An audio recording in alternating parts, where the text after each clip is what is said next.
The baby's scream cut through LAX Terminal 7 like a knife through butter. Marcus Kang stopped mid-stride, his jaw clenching so hard he could hear his teeth grind. Around him, travelers hurried past with their rolling suitcases and coffee cups, pretending not to hear the sound. But Marcus heard everything. Always had. It's what kept him alive in his line of work. The crying got louder. Closer. He turned his head slowly, eyes scanning the crowd until he found the source. There, near gate 47, a young black woman sat on the floor against the wall. Homeless, clearly. Her clothes were wrinkled and stained. Her natural hair was pulled back in a messy bun. And in her arms, a baby. Maybe 6 months old, screaming like the world was ending. Marcus felt his anger spike. He'd been awake for 36 hours straight, closing a deal that had required 3 dead bodies and twice as many bribes. His flight to Tokyo left in 20 minutes. He had a headache that could kill a horse. And this woman had chosen his gate, his space, to set up her begging spot with her crying kid. He should walk away. Should board his plane and forget he ever saw her. But his feet carried him forward instead. Closer to the noise. Closer to the mess he absolutely did not need in his life right now. The woman looked up as his shadow fell over her. Her eyes went wide. Most people had that reaction when they saw Marcus up close. 6'3", felt like he lived in the gym, with a face that had seen too much violence to ever look completely friendly. He wore a black suit that cost more than most people made in 3 months. His watch alone could feed a family for a year. Please, the woman said quickly, holding up one hand while the other tried to soothe the screaming baby. I'm not causing trouble. We'll move. I'm sorry. Marcus stared down at her. At the cardboard sign propped against the wall, single MOM. Anything helps. God bless. How long has she been crying? His voice came out rougher than he intended. I don't know. 20 minutes? She's hungry. I'm trying to, the woman's voice cracked. I'm trying. The baby's face was scrunched up, red, angry. Her tiny fists waved in the air. And then, for just a second, she opened her eyes, looked right at Marcus, and stopped crying. Just like that. Mid-scream. Her little mouth hung open, but no sound came out. She stared at him with these huge, dark eyes. Studied his face like she was trying to figure out a puzzle. Then she smiled. Not a little smile. A huge, gummy, delighted grin that lit up her whole face. She reached out her tiny hands toward him, making grabbing motions. And then she laughed. This pure, joyful sound that made several nearby passengers turn and smile. I'm so sorry, the woman said, looking between her baby and Marcus with confusion. She doesn't usually, I don't know why she's. Marcus stood frozen. Completely frozen. The baby was still reaching for him, still smiling like he was the best thing she'd ever seen. Like he wasn't a man with 23 confirmed kills and more blood on his hands than he could ever wash clean. What's her name? He heard himself ask. Amara. Her name is Amara. How old? 6 months. Almost 7. Marcus looked at the woman properly for the first time. She was young, maybe 24 or 25. Pretty, despite the exhaustion etched into her face. Despite the dirt under her nails and the bruise on her arm that looked a few days old. Her eyes held something he recognized, desperation mixed with pride. The kind of pride that kept you going even when everything else said quit. What's your name? Sarah. She hesitated. Sarah Williams.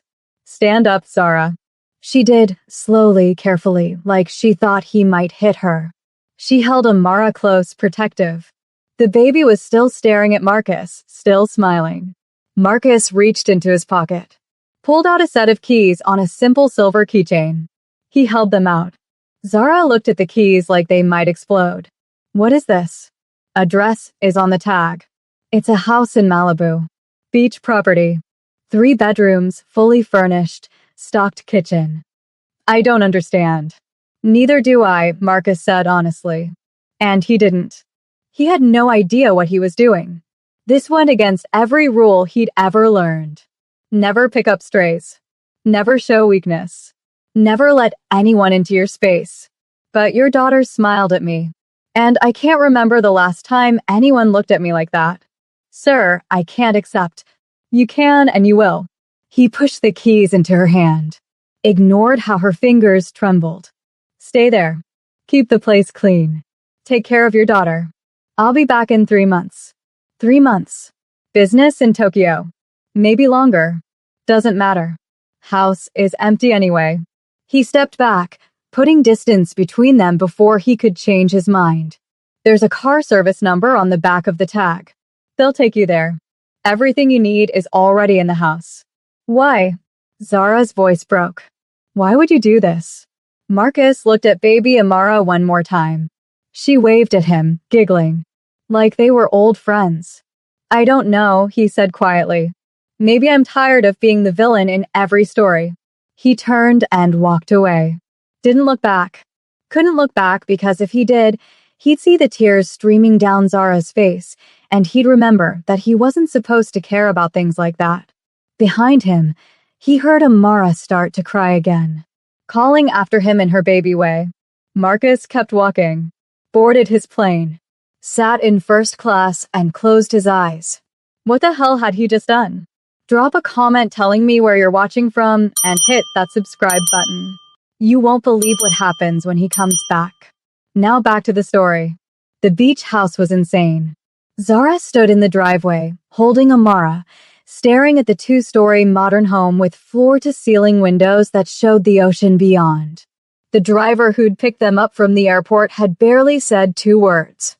Just loaded their pathetic collection of belongings, 2 garbage bags, and a broken stroller into the trunk and driven them here. This is a mistake, Zara whispered. This has to be a mistake. But the keys worked. The door swung open to reveal hardwood floors and white furniture and art on the walls that probably cost more money than Zara had ever seen in her life. Amara squealed with delight, reaching for everything. Don't touch anything, baby, Zara said, even though she wanted to touch everything too. Wanted to run her fingers over the soft couch and the cool marble countertops and the fluffy towels in the bathroom that had a tub big enough to swim in. The kitchen was fully stocked, just like he'd said. Real food. Fresh vegetables and fruit and meat and pasta and rice and everything. The refrigerator hummed with electricity. The lights worked. The water ran hot and cold. Zara sank down on the kitchen floor and cried. Just sat there with Amara in her lap and cried until she couldn't cry anymore. For months. For months she'd been on the streets with her baby. Sleeping in her car until it got repossessed. Then sleeping in shelters until they kicked her out for crying too much at night. Then just sleeping wherever she could. Bus stops. Park benches. Airport bathrooms where at least it was warm and there were places to wash up. For months of watching her daughter grow thinner. Of rationing formula. Of begging strangers for money just so Amara could eat. Of hating herself for bringing a baby into a world where she couldn't even provide a roof. And now this house. This miracle. Thank you, she whispered to the empty air. To whatever God or fate or random chance had put that man in her path. Thank you. That night, Zara gave Amara a real bath in warm water. Fed her a bottle made with clean water from the tap. Put her to sleep in an actual crib that she found in one of the bedrooms. Then Zara took her first hot shower in 4 months and cried all over again. She found clothes in her size in one of the closets. Just basics, jeans, t-shirts, sweaters. But clean. New. Expensive in a quiet way that didn't scream money but whispered it. There was even a washing machine. A dryer. Simple things that felt like magic. Zara washed their old clothes. Threw away the ones that were too damaged to save. Dressed herself and Amara in new things that actually fit. For the first time in months, she let herself breathe. Really breathe. But in the back of her mind, a question nagged. Who was he? Why had he done this? And what would he want in return? Men didn't give women houses for nothing. Zara had learned that lesson hard. Her ex had seemed like a good guy too. Right up until she told him she was pregnant and he'd called her a gold-digging liar, accused her of trying to trap him, and kicked her out with nothing but the clothes on her back. So, what did this Marcus Kong want? A week passed. Then 2. Zara waited for the other shoe to drop. For him to call and demand something. For men in suits to show up and drag her out. For the dream to end. But nothing happened. Just silence. Until 3 weeks after she'd moved in, when her phone, the cheap prepaid thing she'd bought at a convenience store, rang with a number she didn't recognize. She answered cautiously. "Hello. Is the house acceptable?" A man's voice. Deep, smooth, with just a hint of an accent she couldn't place. Zara's heart jumped. "Is this, are you? Marcus Kong?" "Yes. Is everything working? Do you need anything?" She sat down hard on the couch. Amara played on a blanket nearby, babbling at her toys. "Everything is perfect. More than perfect. I don't know how to thank you." "You don't need to thank me. Just answer the question. Do you need anything?" Zara thought about lying. About saying no, they were fine. She didn't want to push her luck. But Amara was growing. Her old clothes didn't fit anymore. And the formula was running low. "Baby clothes," she said quietly. "And maybe some formula? The kind she likes is expensive and I. Text the list to this number. Someone will deliver it tomorrow. I can't ask you to. You're not asking. I'm offering." A pause. "How is she?" "Amara?" "Yes." Something in his voice made Zara's chest feel warm. "She's good. Happy. She laughs a lot now. She didn't used to. She stopped. She's doing really well." "Good. That's good." He sounded almost relieved. "I have to go." "But Zara." "Yes. If you need anything, call this number. Anytime. Day or night. Understand?" "I understand." "Good." He hung up. Zara stared at her phone for a long time. Then she looked at Amara, who was trying to eat her own foot. "Who is he, baby girl?" she asked. "What kind of man does something like this?" Amara just giggled and went back to her foot. The calls became regular. Once a week, every Monday morning California time, which meant Monday evening wherever Marcus was. He always asked the same questions. "How's Amara? Do you need anything? Is everything working?" And slowly, over weeks that turned into months, the conversations got longer. More personal. "She's crawling now," Zara told him in week 8. "Like really crawling. She goes everywhere. I had to baby-proof the whole house." "That's early, isn't it?" Marcus sounded pleased. "For crawling?" "A little bit. She's determined. Gets that from her mama, I guess." "Tell me about her father." The question caught Zara off guard. She'd been folding laundry on the couch. Now she stopped, a tiny pink onesie in her hands. "Why do you want to know?" "Because you never mention him. And a baby doesn't just appear." "So where is he?" Zara's jaw tightened.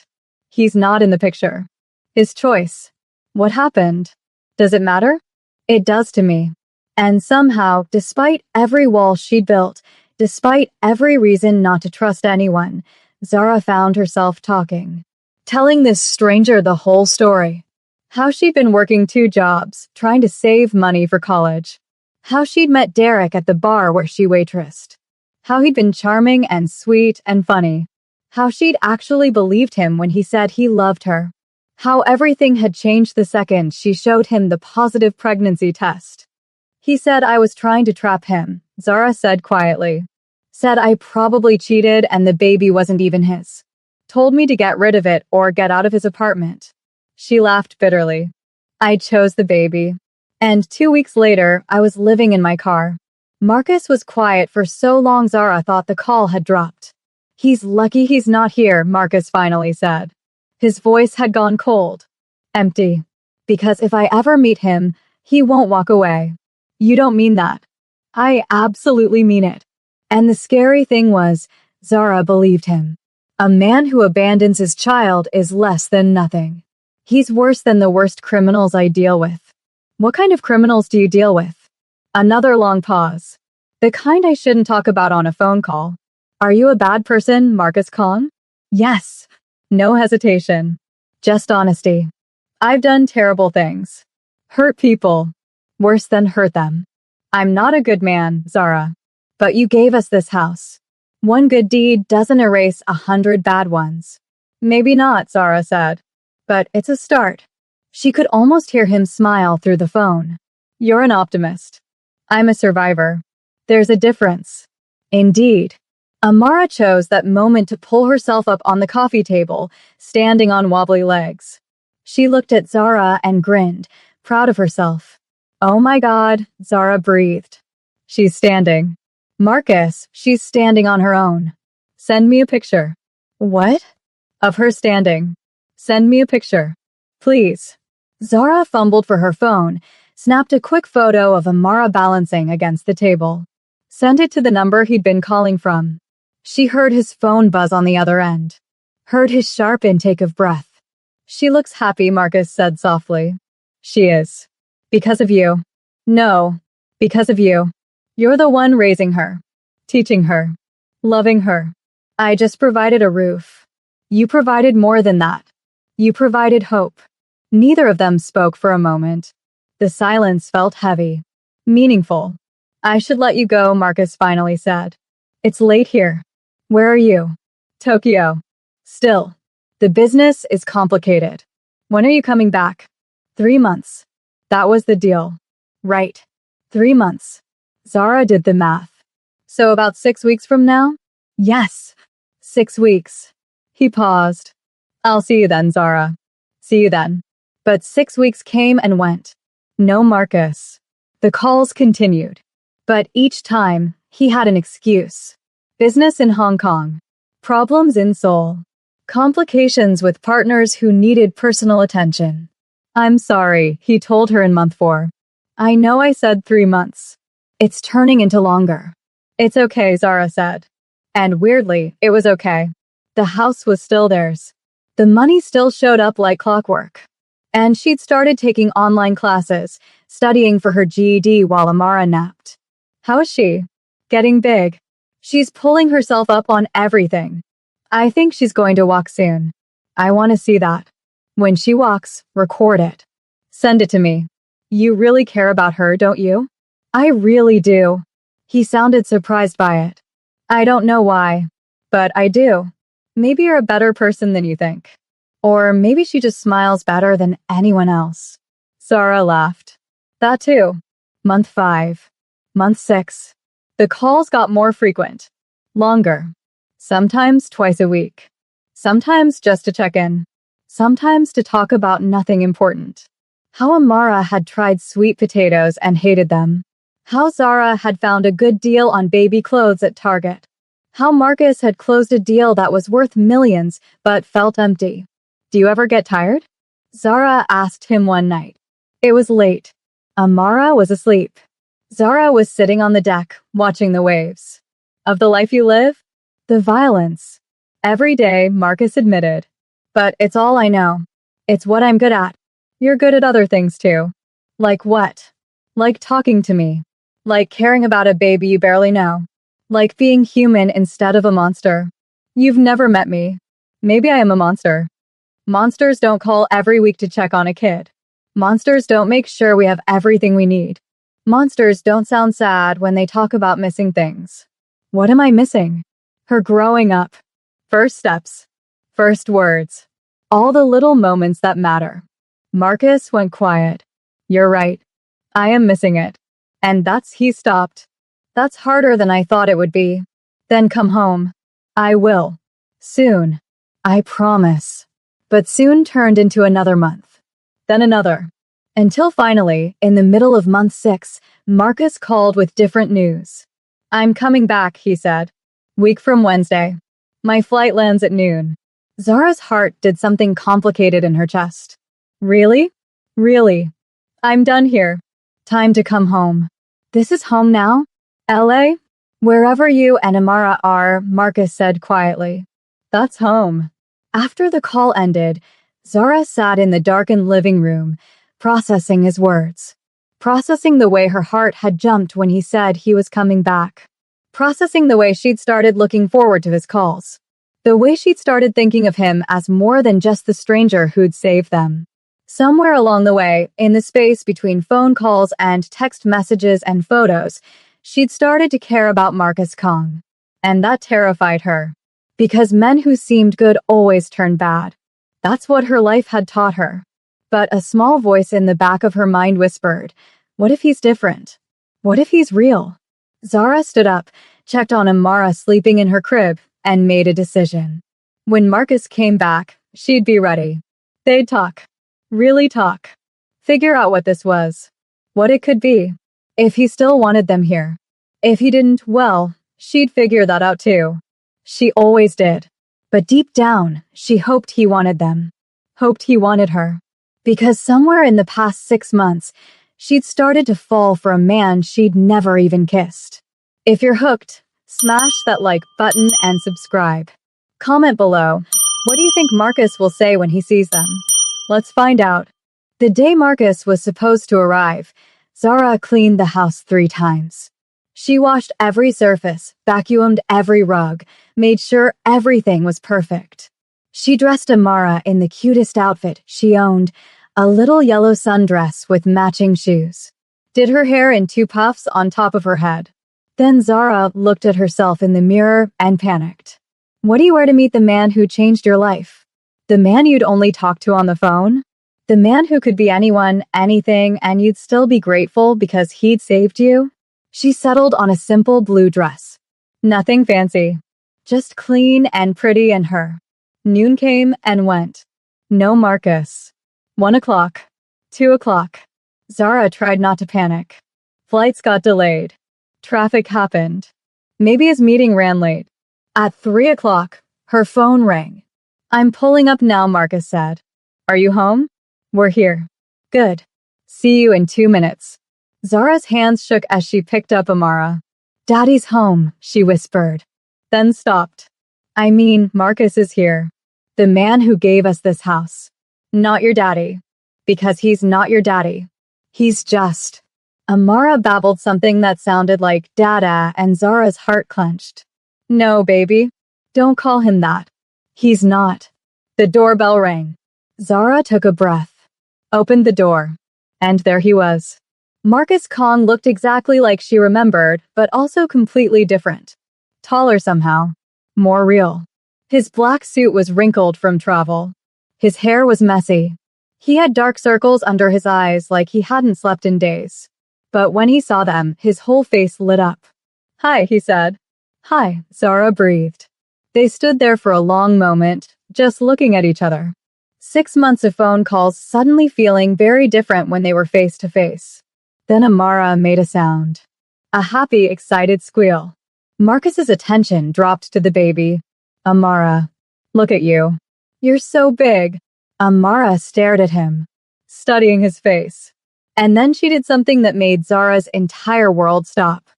She reached out her arms and said, clear as day, Dada. No, baby, Zara said quickly. That's not, he's not. But Amara was squirming now, lunging toward Marcus like she'd been waiting for him her whole life. Dada, Dada, Dada. Marcus looked shocked, completely frozen. He glanced at Zara. Did she just? She doesn't know what she's saying, Zara said desperately. She's only one. She just learned that word. She calls everyone. Dada. Amara insisted, reaching harder. And Marcus, moving like he was in a dream, reached out and took her.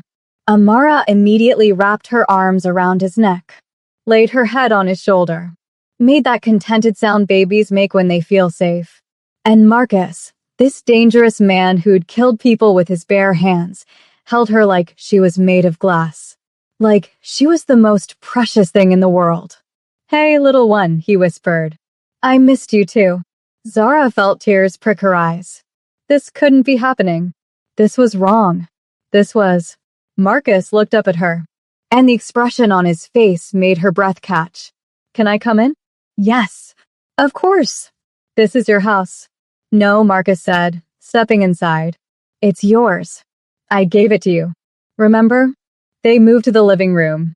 Marcus sat on the couch, still holding Amara, who seemed perfectly content to stay right where she was. Zara perched on the edge of the chair across from them, feeling like a guest in her own home. She's beautiful, Marcus said softly. Pictures don't do her justice. Thank you. She has your eyes. Yeah, people say that. Marcus studied Amara's face, really looked at her. And Zara saw it. The exact moment his expression changed. When he saw something that made his whole body go still. Zara, he said slowly. When is Amara's birthday? March 15th. Why? What year? This year. 2024. Marcus, what? That makes her, he did the math. Looked at Zara with wide eyes. She was born in March. Which means you got pregnant in June of last year, Zara finished. Her stomach dropped. Why does that matter? Marcus stared at Amara. Then at Zara. Then back at Amara. I was in LA last June, he said quietly. One night. I had a meeting that went bad.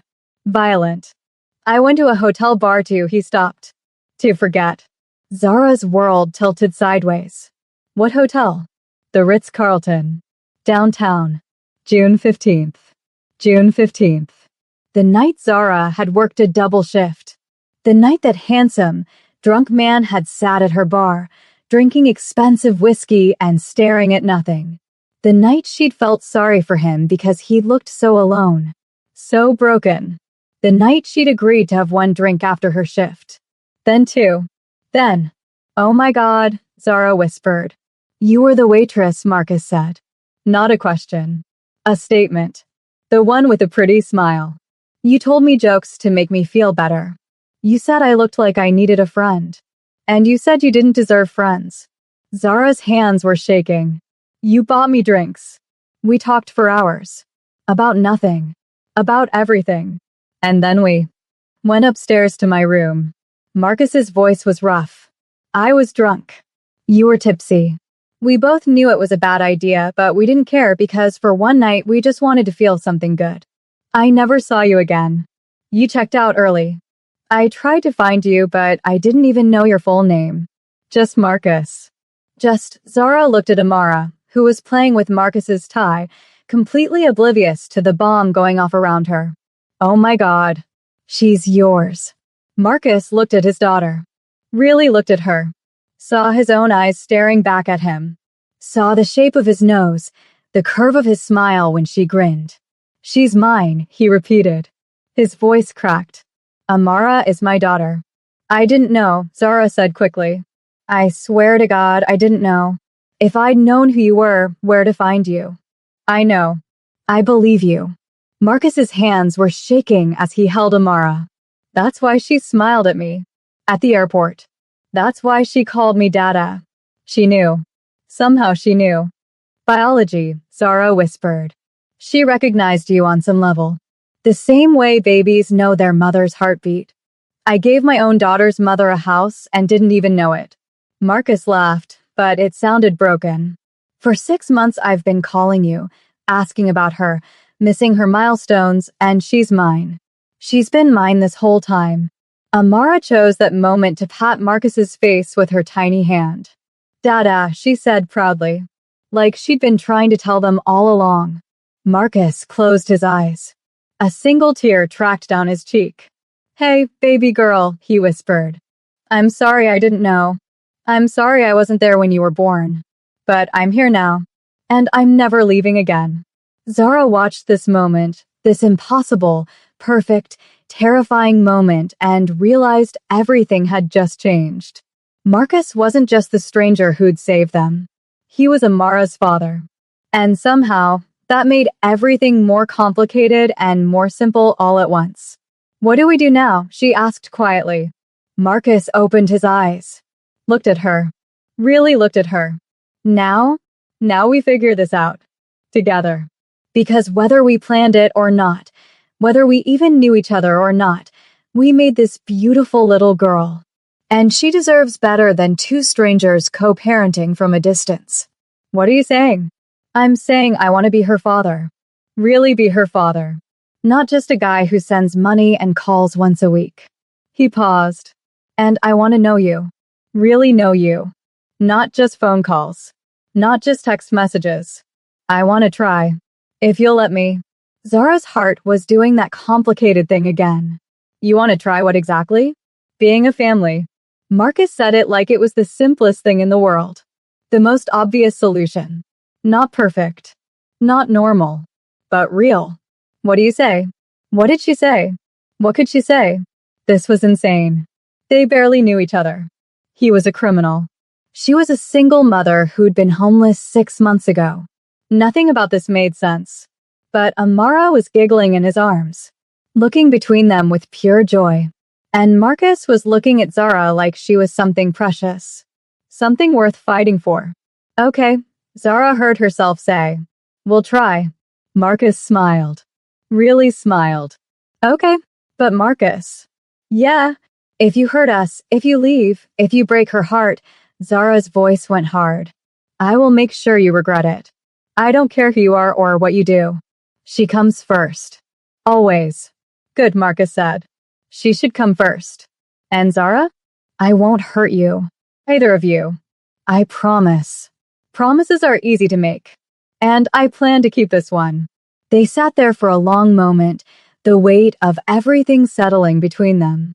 Then Amara yawned, big and wide, and rubbed her eyes. Nap time, Zara said. She's been up since 6. Can I? Marcus hesitated. Can I put her down? I've never done that before. Zara's throat tightened. Yeah, follow me. She led him upstairs to the nursery. Showed him how to lay Amara in her crib, how to give her the stuffed bunny she liked, how to turn on the mobile that played soft music. Marcus did it all carefully, gently, like he was handling something sacred. When Amara closed her eyes, he stood there for a moment, just watching her sleep. She's perfect, he whispered. Yeah, Zara agreed. She is. They walked back downstairs together. The house suddenly felt smaller with both of them in it. More intimate. I should probably go, Marcus said. Give you space. Let you process all of this. Where will you stay? I have an apartment downtown. I'll stay here. The words burst out before Zara could stop them. I mean, it's your house. And Amara should get to know you. And we need to talk about custody and child support and all the legal stuff.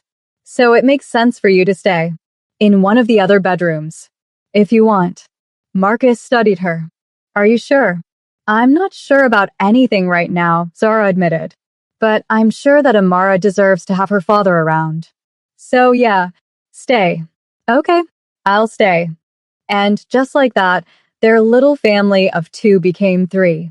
That night, after Amara went to bed, Zara and Marcus sat on the deck, watching the ocean. They talked about everything. About that night they'd shared. About the year that followed. About Derek, the man Zara had thought was Amara's father. About Marcus's life, the parts he could tell her about, the dangerous edges he couldn't. I've never had a family, Marcus said quietly. Never wanted one. It seemed like a liability in my world. Something enemies could use against me. And now? Now I have a daughter who calls me Dada, and a woman who sees me as more than just a monster. And I'm terrified. Of what? Of screwing it up. Of being a bad father. Of my world touching her and hurting her. He looked at Zara. Of losing this before I've even had a chance to really have it. Zara reached over, took his hand. You won't lose it. Not if you fight for it. I will. I'll fight for this. For her. For, he stopped. For what? For the chance to see if what I'm feeling for you is real. Zara's breath caught. What are you feeling? I don't know yet. But it's something. And I want to find out what. He squeezed her hand. If you want to find out too. I do, Zara whispered. But Marcus, I need you to understand something. I was homeless 6 months ago. I was begging at an airport. I had nothing. And now I have everything. This house, security, my daughter's father. And it scares me that it could all disappear again. It won't. You can't promise that. Watch me. Marcus turned to face her fully. Zara Williams, I promise you that you and Amara will always have a home. Whether we work out romantically or not. Whether you end up hating me or loving me. You're the mother of my child. That makes you family. And I protect my family. What if your enemies come after us? They won't. Because they won't know you exist. As far as the world is concerned, you're just my tenant. A single mother I'm helping out. Nobody needs to know the truth about Amara until I've made sure you're both safe. Is that possible? Being safe in your world. I'll make it possible. They sat in silence for a while. Then Zara asked the question that had been nagging at her. Why did you give me the keys? That day at the airport. You didn't know Amara was yours. So why? Marcus was quiet for a long time. Honestly, I don't know. I just looked at her, at how she smiled at me, and I felt something break open inside. Something I didn't even know was frozen. And I thought, maybe if I helped her, helped you, maybe I could be more than what I've always been. And has it worked? He looked at her. I don't know. Has it? Zara thought about the man on the phone. The one who called every week. Who asked about Amara's milestones. Who sent money without being asked. Who cared? Yeah, she said softly. I think it has. Marcus smiled. Stood up. I should let you sleep. It's been a long day. Marcus? Yeah, I'm glad you came back. Me too. That night, Zara lay in bed and thought about how much her life had changed. 6 months ago, she'd been at rock bottom. Now she had a home, a future, and a complicated man who looked at her daughter like she hung the moon. It wasn't perfect. It wasn't normal. But it was real. And that was enough. For now. The next morning, Zara woke to the sound of giggling. She shot out of bed, panic flooding through her, and ran to Amara's room. The crib was empty. Amara, Zara shouted, her heart in her throat. We're downstairs. Marcus's voice called back. In the kitchen. Zara ran downstairs so fast she nearly tripped. Burst into the kitchen to find Marcus sitting on the floor, Amara on his lap, both of them covered in what looked like flour. What are you doing? Zara demanded. Making pancakes, Marcus said calmly. Like this was normal. Like he hadn't just given her a heart attack. Well, trying to. Turns out I'm terrible at cooking. Amara giggled and threw a handful of flour at his face. Dada. Thanks, kiddo. Very helpful. Marcus wiped the flour from his eyes, grinning. He looked younger when he smiled. Less dangerous. Almost ordinary. Zara felt something warm bloom in her chest. You could have woken me up. You were sleeping. Amara was awake. I figured we'd bond. He looked up at her. That okay? That's okay. Zara sat down on the floor with them. But maybe next time wake me so I don't have a panic attack? Deal. They ate terrible pancakes together. Amara got more food on her face than in her mouth. Marcus tried to wipe her clean and only made it worse. Zara laughed until her stomach hurt. This is nice, she said. Yeah, Marcus agreed. It is. But that afternoon, everything changed. Marcus's phone rang. He glanced at the screen and his whole demeanor shifted. Became cold. Hard. Dangerous. I have to take this, he said. Stay inside. Lock the doors. What's wrong? I don't know yet. He stepped outside onto the deck. Through the window, Zara could see him pacing. His voice was too low to hear, but his body language screamed anger. When he came back in, his expression was dark. There's a problem, he said. My business partners in Seoul are asking questions. About where I've been. What I've been doing. Is that bad? It is if they start digging. If they find out about you, about Amara, he stopped. I need to make some calls. Figure out how to handle this. Should we leave? Go somewhere else? No. You're safest here. I have security that's been watching the house. You just didn't know it. Zara's blood ran cold. You've had people watching us? Yes. Since day one. For your protection. You should have told me. Would you have stayed if I had? Zara didn't have an answer for that. Marcus ran a hand through his hair. Look, I know it's invasive. I know it's controlling. But Zara, people in my world don't play nice. They find weaknesses and they exploit them. And you and Amara? You're the biggest weakness I've ever had. So what do? We stay smart. We stay hidden. And I deal with the problem before it becomes a bigger problem. Over the next week, Marcus was on his phone constantly, taking calls at all hours, speaking in Korean and English and languages Zara didn't recognize. He was tense, wound tight like a spring ready to snap. But with Amara, he was still gentle, still present. He'd read her books before bed, play with her on the floor, make her laugh with silly faces. It was like he was two different people, the dangerous criminal and the devoted father. And Zara didn't know which one was real. Maybe they both were. One night, after Amara was asleep, Zara found Marcus on the deck again. He was staring at the ocean, but his hand rested on a gun lying on the table. "Is it that bad?" she asked. "It might be." He didn't look at her. "The soul partners are sending someone to check on me. Make sure I'm still loyal. Still committed to the organization." "When?" "Tomorrow." Zara's stomach dropped. "What happens when they get here?" "I meet with them. Convince them everything's fine. That I'm still focused on business. And if you can't convince them?" Marcus finally looked at her. "Then things get complicated." "How complicated?" "The kind that involves bodies and cleanup." "Jesus, Marcus." "I know. I'm sorry. But this is my life, Zara. This is what I do. And now it's touching you, touching Amara, and I hate it, but I can't change it." Zara sat down beside him. "Then maybe you need to get out. Leave the business. Start over." "It's not that simple." "Why not?" "Because men like me don't get to just walk away. We're in until we're dead or in prison. Those are the only exits." "That's not true." "You could." "I could what?" "Get a regular job? Pretend I didn't spend the last 15 years building an empire on blood and fear? Who would hire me, Zara? What could I possibly do that's legal?" "I don't know. But staying in this life will get you killed." "And then what happens to Amara?" "To us." Marcus was quiet for a long time. "You make a good point. So think about it. Really think about it. Because that little girl upstairs deserves a father who comes home at night, not one who ends up in a grave." "I'll think about it," Marcus promised. "But tomorrow, I have to deal with this meeting first."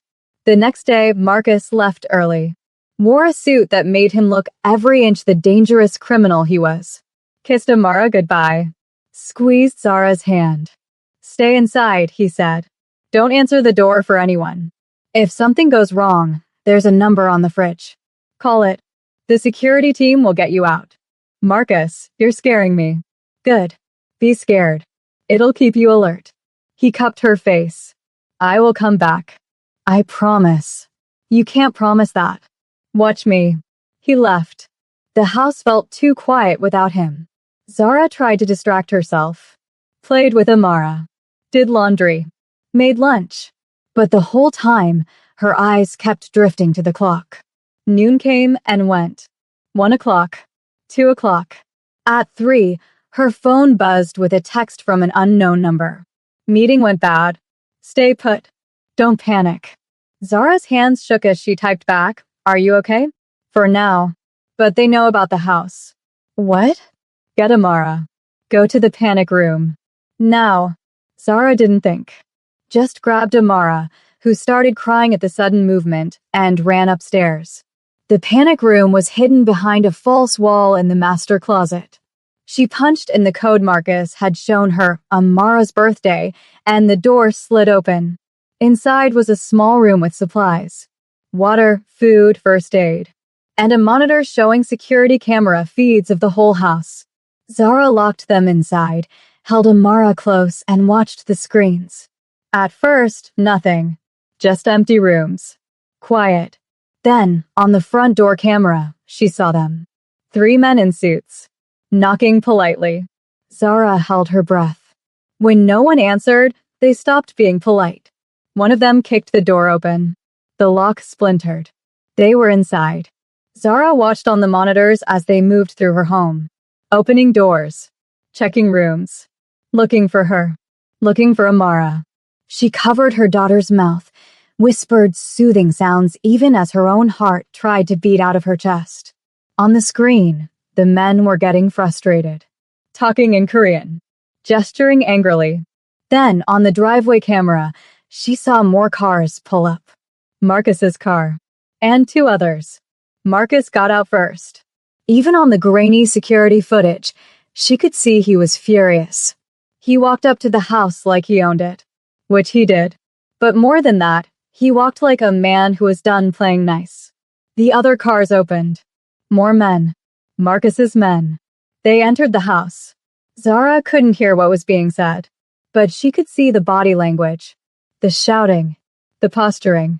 Then she saw Marcus pull out his gun, point it directly at one of the intruders. "Oh God," Zara whispered. On screen, Marcus was talking, his mouth moving, the intruders backing up, hands raised. Then, impossibly, they left, just turned around and walked out. Marcus's men followed them, made sure they got in their cars and drove away. Only when they were gone did Marcus pull out his phone. 2 seconds later, Zara's phone buzzed. "They're gone. You can come out." Zara's hands shook as she unlocked the panic room, carried Amara back downstairs. Marcus was in the living room. His suit was dirty. His knuckles were bloody. But he was alive. "What happened?" Zara demanded. "I made it very clear that this house is off limits. That if anyone touches you or Amara, I'll burn their entire organization to the ground. And they just believed you? They know I keep my promises." His eyes were hard, cold. This was the other Marcus, the dangerous one. "They won't come back." "How do you know?" "Because I gave them something else to worry about. A deal that benefits them more than killing me. And I reminded them that starting a war is expensive. So we're safe. For now." Marcus crossed to her, pulled her into his arms. "But Zara, I need you to understand something. This life I live, it's always going to be dangerous. There will always be threats. Always be enemies. And I can protect you most of the time. But not all the time." Zara pulled back, looked up at him. "Then get out. Leave the organization. Walk away. And do what? Anything. Everything. I don't care if we have to live in a smaller house or drive an older car or work regular jobs. I just want you alive, Marcus. And I want Amara to grow up with a father." Marcus stared at her. "You do that? Give up this life? This house? In a heartbeat? Because none of it matters if you're dead." Something in Marcus's expression cracked. "I'll think about it. I'll really think about it. Promise? Promise." That night, after everything had calmed down, after Amara was asleep, Zara and Marcus sat on the deck again. "I talked to some people," Marcus said. "People who might be able to help me get out." "Really?" "Really. But it won't be easy. And it won't be fast. It might take months. Maybe a year. And I'll have to give up everything I built. Is it worth it?" Marcus looked at her. Really looked at her. "Ask me again in a year." "Why a year?" "Because I want to see if this thing between us is real. I want to see if I can be a good father. I want to know if I can actually have a normal life." He reached over, took her hand. "And if the answer is yes to all of that, then yeah, it's worth it." Zara squeezed his hand. "It's real, Marcus. What we have, it's real." "How do you know?" "Because I was terrified today. Not just for me or for Amara, but for you. And that's not something you feel for a stranger." Marcus pulled her closer. "I was terrified too. The whole drive here, all I could think was that if something happened to you, if they hurt you or Amara, I'd lose my mind. We're okay. This time. But what about next time? Then we deal with next time together." Marcus kissed her then. Soft and slow and full of promise. When they pulled apart, he rested his forehead against hers. "Stay with me," he whispered. "Not in this house. Not because of Amara. Stay because you want to. I do want to. Even knowing what I am, what I've done. You're also the man who gave a homeless woman his house, who calls every week to check on a baby, who's trying to be better." Zara smiled. "That's the man I'm choosing. The man you're becoming. Not the man you were." "I love you," Marcus said. And he sounded surprised by it, like he hadn't meant to say it. But now that he had, he couldn't take it back. "I love you, Zara. I think I have since that night we spent together. I just didn't know it until now." "I love you too," Zara whispered. "Even though it's crazy. Even though we barely know each other. I love you. They kissed again. And this time, it felt like a beginning instead of an ending. Before we go any further, Marcus said the next morning, we need to be sure. Sure about what? DNA test. Not because I doubt you, but because Amara deserves legal proof. For custody, inheritance, everything. He touched her face. And because I need to know for certain before I blow up my entire life. 2 weeks later, the envelope arrived. Marcus opened it with shaking hands while Zara held Amara. 99.9% probability of paternity. Marcus closed his eyes, the paper trembling in his grip. She's mine. She's really mine.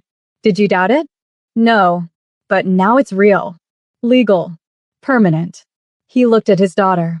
Now I can protect her properly. Set up trusts, custody agreements.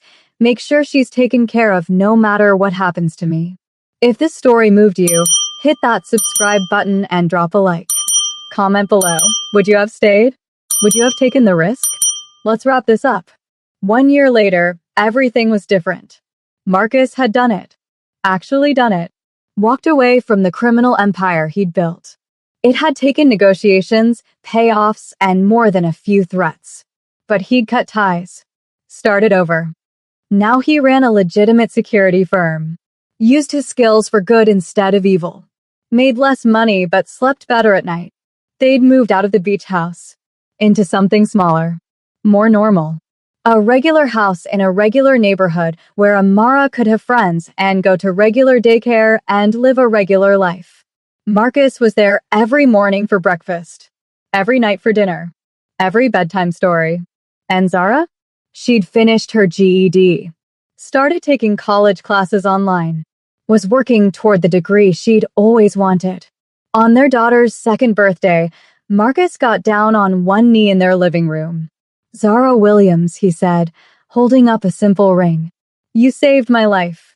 Not by giving me a house, but by giving me a reason to be better. Will you marry me? Zara looked at this man. This former criminal who'd become her partner, her best friend, Amara's father. This man who'd chosen them over everything else. Yes, she said. Yes, yes, yes. Amara clapped her hands. Dada. Mama. Kiss. They laughed and kissed while their daughter danced around them. Later that night, after Amara was asleep, Marcus and Zara sat on their back porch. It wasn't as fancy as the beach house. Didn't have an ocean view, but it was theirs. Do you miss it? Zara asked. Your old life. Sometimes, Marcus admitted. The power. The respect. The money. He looked at her. But then I come home to you and Amara and I remember why I walked away. Because we're worth more than all of that. Because you're everything. Zara leaned against him. You know what's funny? What? If Amara hadn't cried that day at the airport, if she hadn't smiled at you, none of this would have happened. You'd still be running your empire. I'd probably still be on the streets. And we'd never know we had a daughter together. Fate, Marcus said. Or biology.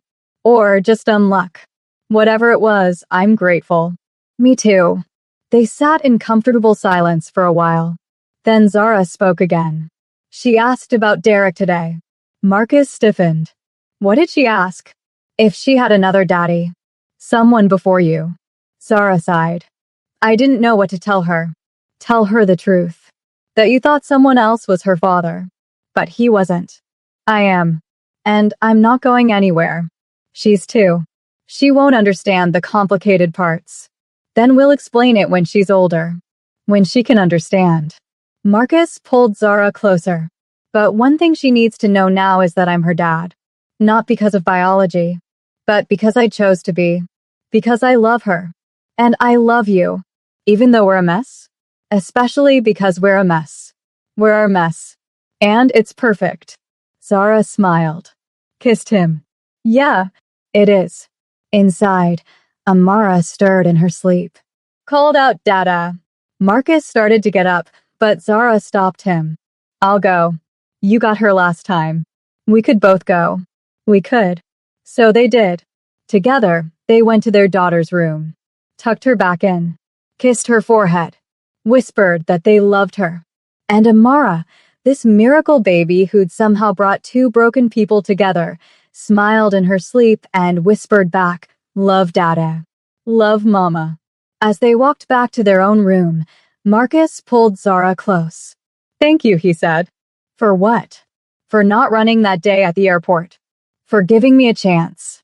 For loving me even when I didn't deserve it. You deserve it now. I'll spend the rest of my life earning it." "Good. Because you're stuck with us." "Best thing that ever happened to me." They climbed into bed together. And for the first time in years, Marcus felt something he'd never thought he'd feel again. Peace. Because he had a family. A real family. Not because of blood or obligation, but because of choice. Because love was stronger than violence. Because sometimes the best things in life came from the moments you least expected. Like a crying baby at an airport.